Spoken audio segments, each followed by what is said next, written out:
السلام علیکم ګرانو کتونکو د پښتو ادبي پروګرام ادب کور سره شهاب عزیز ارمان حاضر دی. هیله ده چې تاسو به روغ جوړ یئ. تاسو وکتل چې د پښتو په افسانوي ادب باندې مونږ درې پروګرامونه وکړل او هغه تاسو باقاعده وکتل واورېدل او ستاسو فیډبیک هم ستاسو د کمنټس په شکل کې مونږ ته راغلو. هسې خو مونږ چې د پښتو ادب په دې ټوله منظرنامه باندې نظر پرې باسو نو په دې کې په مختلفو ادوارو کې مونږ ته مختلف رجحانات، مختلف تحریکات، مختلف مکاتیب فکر ښکاري، خصوصا کلاسیکي دوره په دغه حواله باندې ډیره غني ده. خو دلته زه غواړم چې نننۍ ناسته مونږ د پښتو ادب د 20مې صدۍ په غالبو رجحاناتو باندې وکړو، ځکه چې د هر دور خپل څه رجحانات وي، څه غوښتنې وي. دغه غوښتنې دغه رجحانات دا د حالاتو په اساس جوړیږي، بدلیږي یا په هغې کې لږ ډېر تبدیلی وخت سره سره راځي. 20مه صدي په هندوستان کې هم او بیا په پښتو ادب کې هم ډیره زیاته اهمه ده، ډیره زیاته مهمه ده. نو په دغه حواله زمونږ ډیر لوی لوی شخصیتونه هغه په 20مه صدۍ کې هغې خپل کار زیار کردار کړی دی. نو که خبره د نوو اصنافو وي او که خبره د نوو رجحاناتو وي، ځکه چې اصناف په خپله هم په تکنیکي حواله څه ناڅه د رجحان سازۍ په ضمن کې راځي. نو په هغې باندې د تبصرې او تجزیې دپاره د نور کله په شان پروفیسر ډاکټر حنیف خلیل صاحب موږ سره تشریف فرما دی. ډاکټر صاحب تاسو ته هرکلی وایم. ډېره مننه شهاب صاحب. څنګه چې ما وویل ډاکټر صاحب چې 20مه صدي او غالب رجحانات او بیا په هغې کې دغه څه اصناف خو زمونږ داسې وو چې په هغې مونږ پوره پروګرامونه وکړه، ناول، ډرامه، افسانه او خصوصا دلته کې به زمونږ هغه مرکزي نقطه چې وي نو هغه به زمونږ شاعري وي، د دغه دور چې کومه شاعري ده.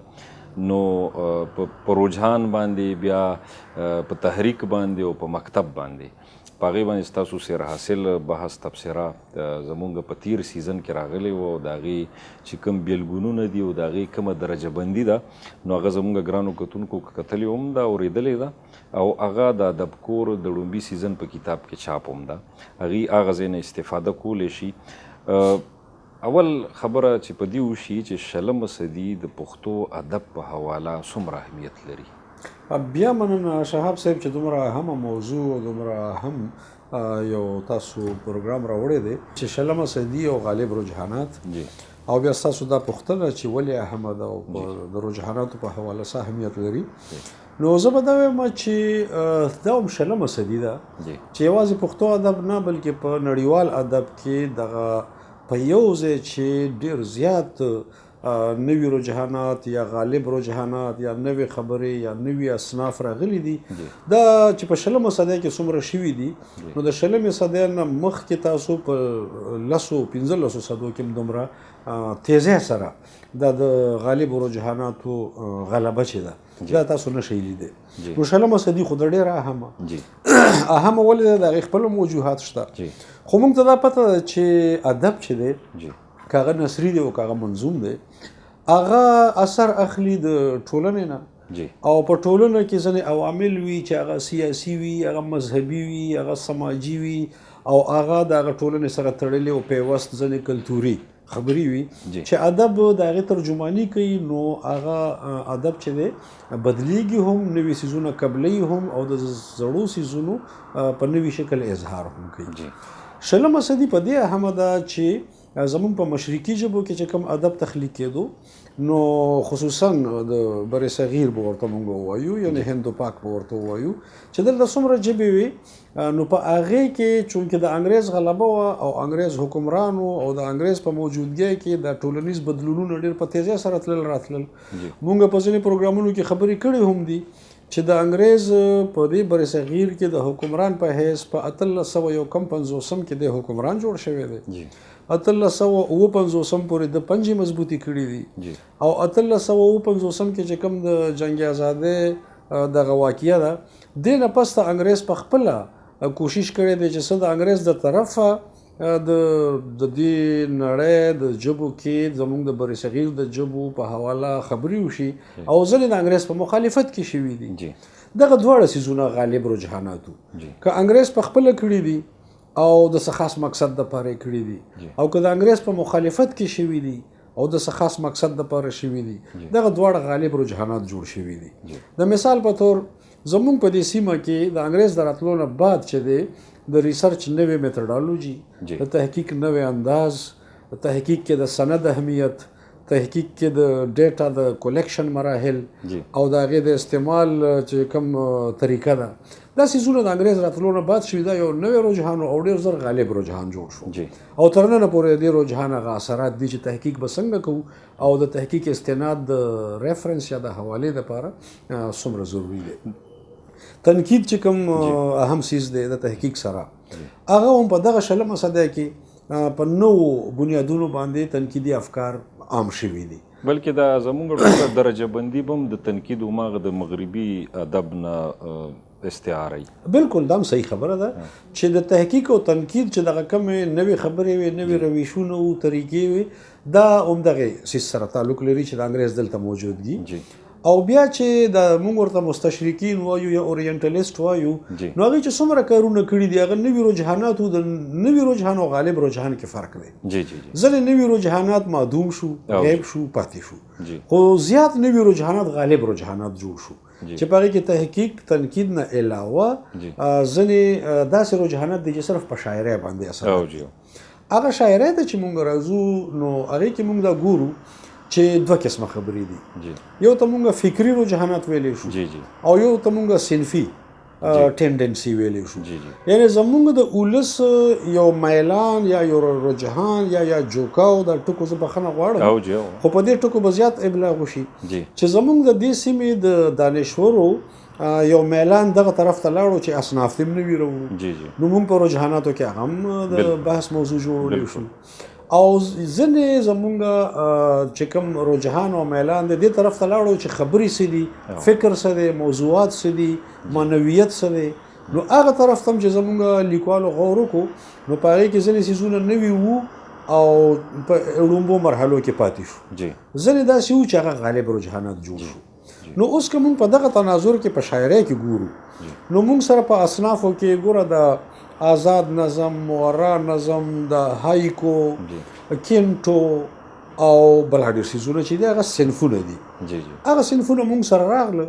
مونږ سره دې شلمې صدۍ نه مخکې که مونږ 15-16 صدۍ هم لاړ شو خو مونږ سره هماغه د عربۍ فارسۍ زاړه اصناف دي چې په هغې کې مسدس دی، مخمس دی، قصیده ده، مرثیه ده، تر دې چې غزل دی او دا څیزونه مونږ سره موجود دي. دا ټول زاړه اصناف دي چې دا په سوونو کاله مروج وو او په سوونو کالو کې پکې څه بدلون نه راتلو. نو بدلون کله راغلو؟ شلمه صدۍ کې راغلو او څومره تیزۍ کې راغلو چې آزاد نظم موجود دی نو مورام ورسره موجود دی. چې هایکو راغله نو هایکو د جاپان د طرف راغله، آزاد او مورا د مغرب یا د برطانیې او دغه طرفونو نه راغلل. بیا ورسره مونږ ګوره دا کار هم وکړو چې زمونږ سره کوم خپل څیزونه موجود وو په فولکلور کې یا په ولسي ادب کې. نو ټپه زمونږ د صدو راسې وه چې ارسو صدۍ ده. تاسو ته پته ده چې زه د ډېرو صدو قایل نه یم او زه خپل هم خو چې د هر څو صدو راسې ټپه موجوده ده نو زمونږ خپل څیز و.